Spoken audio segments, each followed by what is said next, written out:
Dale, here's the deal, right? So the more you read about this stuff, you see that it's never what you're told it was. And right off the bat, that's frustrating, right? I call one of my problems on the list is Trinitarian glossing syndrome, I've called it, which what you find is, like with the development, you're going to find that, let me read you an example. This one cracks me up, if you don't mind.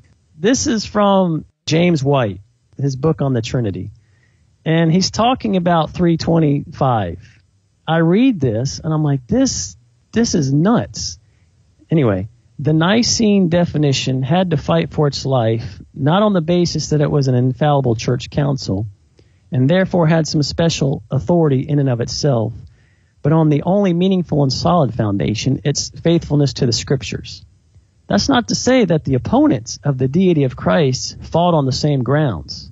In fact, the Arian resurgency that took place in the decades after Nicaea was due mainly to political factors and the maneuvering of particular leaders who were opposed to the Nicene definition. Oh, man. So that is painfully wrong. I know. What are you talking about? I'm an idiot, and I read that, and I'm like, dude, no. Wow. That is. He goes on, and it doesn't get any better. And so the more you read this stuff, you encounter things where they are, and when I say glossing, I mean like they're kind of flattening out problems or misrepresenting. That might be a harsh word. I've gotten pushback on using misrepresenting. But I call it spinning, like spinning, political commenter. They're kind of doing that to provide this support for their ideas that may not be there or be as strong as they want it to be.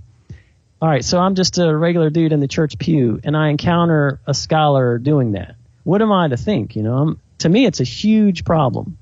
Other scholars don't think it is that I've encountered. Yeah. But just as a guy in the pew, to me, that's a problem. I mean, this is not honest, good, critical thinking.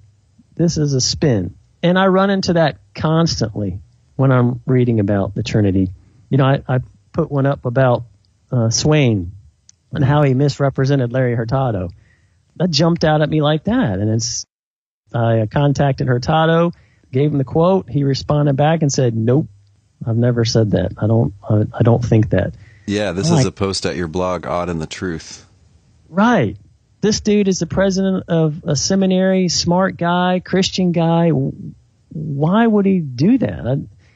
Scholars may not care, but the dude in the pew, me trying to figure all this stuff out, when I notice that mistake has been made, I'm like, man, this is disheartening. I'll be honest with you. I'm like,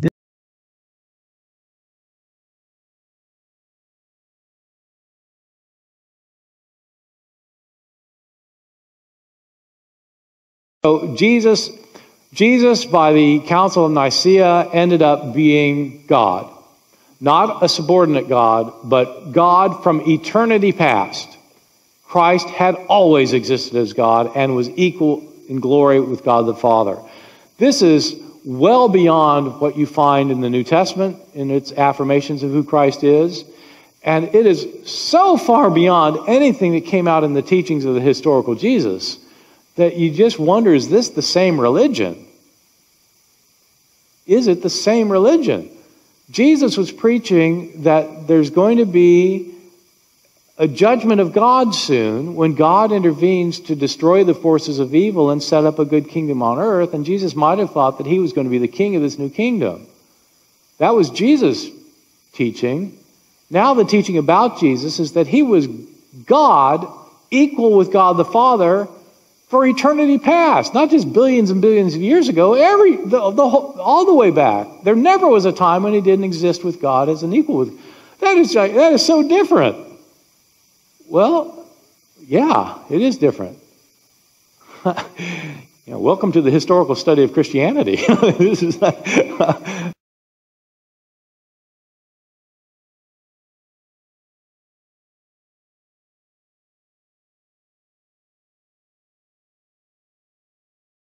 Karen Armstrong, in her book, Fields of Blood, page 129, states, Paul and the Synoptics had never regarded Jesus as God.